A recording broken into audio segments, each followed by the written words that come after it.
Psicología mecanicista. A primera vista resulta muy sugestiva la idea de concebir mecanicistamente las actividades biológicas y psíquicas. La lámpara de la vida comienza a arder cuando se establece el contacto entre macho y hembra. El desarrollo fetal está preestablecido y ciertas leyes de la herencia indican relaciones fijas. Gregorio Mendel realizó los primeros experimentos sistemáticos sobre la herencia cruzando guisantes verdes con guisantes amarillos, resultando que todos los guisantes procedentes de este cruce fueron amarillos. Cuando cruzó plantas enanas con otras altas, la descendencia fue toda de esta última clase. Mendel formuló así su primer descubrimiento exponiendo que un elemento de la combinación hereditaria era más fuerte que el otro, y deduciendo de ello la ley de los caracteres dominantes. Si Mendel no hubiese continuado sus investigaciones, se hubiese llegado a sostener el concepto puramente mecánico de que en la herencia el elemento más fuerte determina el desarrollo como una fuerza interna.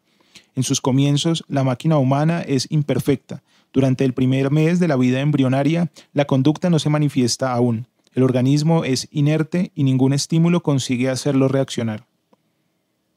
Hacia el fin del segundo mes, la estimulación directa de los músculos produce algunas contracciones y sacudidas. La actividad espontánea aparece al comenzar el tercer mes. Se suponía antes que el desarrollo consistía simplemente en el encadenamiento de dichas sacudidas. Sin embargo, hoy sabemos que este comienzo de actividad es tosco y masivo, que un estímulo aplicado a cualquier parte del cuerpo provoca el movimiento de todo él. La diferenciación se establece en los últimos meses de desarrollo fetal.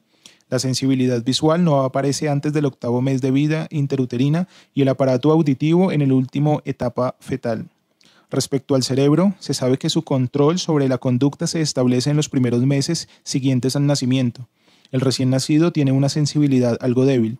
La sensibilidad al tacto, a la temperatura y al dolor es la más elevada. Parece ser que la sensibilidad gustativa y la olfatoria son las más bajas y hasta faltan por completo, y son también bajas, aunque no tanto, la visual y la auditiva. Así pues vemos que una vez ensambladas las piezas de la máquina no trabajan muy bien como un todo, tal como ocurre en las máquinas mecánicas, sino que adquiere su precisión con el uso. Es muy sugestivo el concepto de que el ambiente condiciona las funciones, pero muchas funciones aparecen y desaparecen sin que el ambiente influya durante el crecimiento infantil hasta su maduración. En cierto momento del desarrollo empieza a ejercer un control sobre los músculos que mueven la cabeza y los brazos, entre la 16 y la 28ª semana.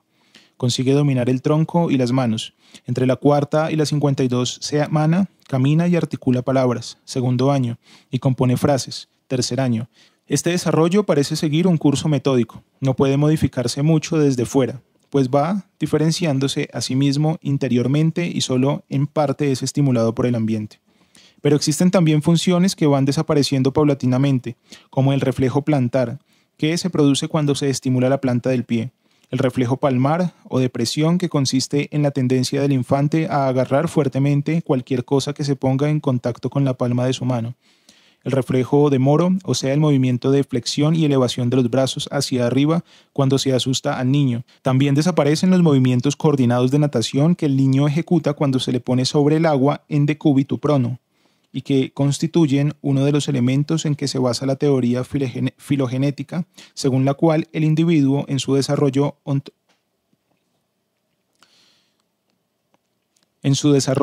resume el desarrollo de las especies en sus diferentes etapas. Todos estos reflejos que el niño conserva desde su existencia en el útero materno desaparecen. Así pues, la máquina no solo se modifica por el ambiente, sino que se modifica a sí misma. La teoría de la máquina mental se basa en el fenómeno de que los reflejos continúan apareciendo en los animales decapitados. La teoría mecánica de los reflejos y de la psique fue relacionada con la más terrible aplicación dada a una máquina, la guillotina. ¿Produce la guillotinación dolor en el decapitado? Esta cuestión, planteada por el Dr. P.G. Cabanis, impulsó ciertas investigaciones sobre la actividad nerviosa. En época más reciente, la teoría refleja de la psique halló eco en los fisiólogos rusos, Iván Pavlov y Vladimiro Baqueret, y un norteamericano, John Watson. El cuerpo, solicitado constantemente por estímulos perentorios, se adapta continuamente a las nuevas situaciones mediante reflejos que actúan rápidamente sin intervención de la actividad mental consciente. La mano que toca un hierro ardiente es retirada bruscamente, aún sin razonar, y de hecho antes de sentir dolor el sujeto. Lo mismo ocurre con el gran número de actos reflejos que no se aprenden, sino que dependen de conexiones congénitas del sistema nervioso. Pavlov demostró que dichos reflejos pueden condicionarse no solo endógena, sino también exógenamente. Si producimos un estímulo sonoro ante un perro y cuando hemos atraído su atención le presentamos un trozo de alimento, el animal se apodera de él, la saliva fluye de su boca y se traga la comida con deleite. Cuando repetimos el experimento varias veces, el perro espera el alimento cuando oye el sonido y la saliva comienza a excretarse porque el animal asocia el sonido del silbato con la comida, incluso aún no presentándole alimento alguno. La actividad refleja comienza en cuanto oye el sonido como si se apretase el interruptor de una máquina. La actividad es condicionada desde afuera y se le llama entonces reflejo condicionado. La actividad secretoria de las glándulas se medía mediante una cánula colocada en los conductos salivales. Pavlov describe el experimento siguiente. Varios cachorrillos fueron separados de sus madres y alimentados exclusivamente con leche durante bastante tiempo. Al principio, a estos perrillos con fístula de los conductos salivales se les mostraba algún trozo de alimento sólido, pero sin permitirles que le comiesen, y no se producía entonces alguna secreción salival. Esta última solo apareció en cuanto se les permitió que comiesen el alimento sólido, es decir, que el reflejo condicionado no dependía de la vista del alimento, sino de la asociación con el mismo. Ciertos trastornos repentinos durante la acción refleja la inhiben. Pavlov cree que la estimulación y la inhibición de los reflejos son la base de toda actividad psíquica. Es evidente, dice, que las distintas especies de hábitos fundados en el aprendizaje, la educación y la disciplina no son sino una larga cadena de reflejos condicionados. Bacqueret, continuando y ampliando los trabajos de Pavlov, funda la escuela reflexológica, de la cual él mismo dice que se apoya con un pie en la biología y con otro en la sociología, aunque sin embargo debe constituir una disciplina científica independiente que establezca las relaciones entre el conocimiento biológico y el sociológico, pero sin confundirse con ninguna de ellos. Según Bacqueret, toda relación psíquica es resultado de dos factores. Uno, el estímulo específico del ambiente, que sería como el conmutador exterior de la máquina, y el otro, las conexiones internas de la máquina, establecidas por experiencias anteriores y por la herencia. La teoría de Bacqueret, dividida en reflexología general, individual, colectiva, genética y de la edad, trata de crear una gran máquina modelo para los dos aspectos de la vida y aún del universo. La teoría de los reflejos condicionados tuvo amplia resonancia en los Estados Unidos. Como no solamente pueden ser condicionados los reflejos, sino toda clase de respuestas, fue sugerido el término de respuesta condicionada, habiéndose realizado cientos de experimentos y relacionando condicionamiento y aprendizaje. Otra parte de esta máquina modelo del alma, psique o personalidad humana, fue construida por John B. Watson, quien trata de eliminar del robot humano todo rastro de psique o de conciencia. Supone Watson que la máquina humana posee tres tipos básicos de reflejos: los que corresponden a las vísceras, reflejos viscerales; los de los músculos y miembros, reflejos manuales; y de los órganos del lenguaje, reflejos verbales. Del mismo modo que los alimentos podrían ser sustituidos en el perro por un silbato, así un estímulo puede ser sustituido por otro mediante asociaciones. Se trataría de una red de reflejos de las tres clases, con distintas respuestas que estarían encadenadas una a otra como partes de una máquina movida por una correa de transmisión, y seguirían a un estímulo a semejanza de las máquinas transganiqueles, que nos devuelven un objeto cuando depositamos una moneda en la ranura. El hombre es considerado como un autómata, compuesto de reflejos. Los elementos subjetivos que antes destacaban muchos psicólogos se basan realmente, según los conductistas, en factores mecánicos y materiales. Según ellos, la psique es como un mecanismo de relojería en el que cada asociación está marcada por una experiencia y se añade como un mosaico a la asociación precedente. Watson indicó el motivo emocional que desarrolló el concepto mecanicista y elevó su protesta contra el antiguo concepto dualista que separaba cuerpo y espíritu, siendo este último un fenómeno extranatural que como una fuerza mística escapaba de las manos del hombre de ciencia para caer en las de los teólogos. La física puede ser tomada como ejemplo de ciencia. Del mismo modo, la psicología debe llegar a ser física, materialista, mecanicista y determinista de una palabra objetiva. La psicología tiene que borrar el concepto místico de valores superiores y eliminar los peligrosos términos de contenido teológico tales como alma, psique y conciencia. La conciencia es para Watson una simple suposición.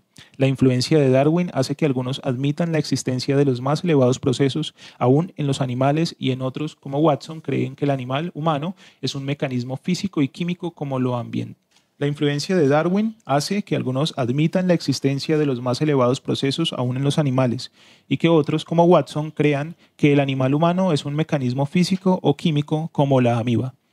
Los conceptos de Watson expuestos en su teoría doctoral sensaciones kinestésicas y orgánicas, su papel en las relaciones de la rata blanca ante el laberinto permanecen exactos cuando los aplica a los seres humanos.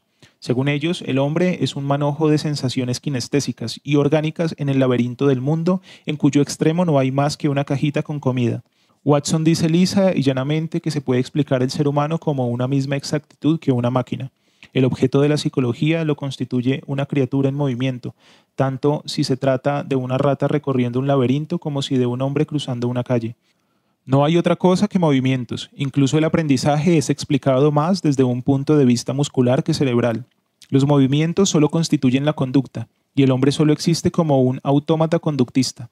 Llénese el autómata con cualquier cosa y actuará de acuerdo con lo que hayamos puesto dentro. Poetas, criminales, psicólogos o neuróticos, empleando las mismas palabras de Watson. Denme una docena de lactantes sanos, bien formados, y me comprometo a ser de cada uno de ellos al azar cualquier tipo de especialista, médico, abogado, artista, jefe de ventas e incluso mendigo y ladrón, independientemente de su talento, tendencias, vocaciones y raza de sus antepasados. Ese fue, en 1913, el grito de guerra de Watson, quien redujo las diversas emociones a 3 mecanismos hereditarios: miedo, ira y amor. Los conductistas modernos han adoptado una posición mucho más moderna, requiriendo especialmente el que una situación sea definida para inculcarla en la psicología. Sin embargo, en Rusia y en Alemania, la filosofía mecanicista ha llegado a peligrosos extremos, como el concepto del hombre superbot, que sería digerido por los motores del miedo, la ira y el amor, la excesiva insistencia sobre los procesos motores, la adoración de la máquina y la fe ciega en la estructura pasiva del hombre fuera de la cual nada puede hacerse, ideas que han conducido a la agresiva psicología del fascismo.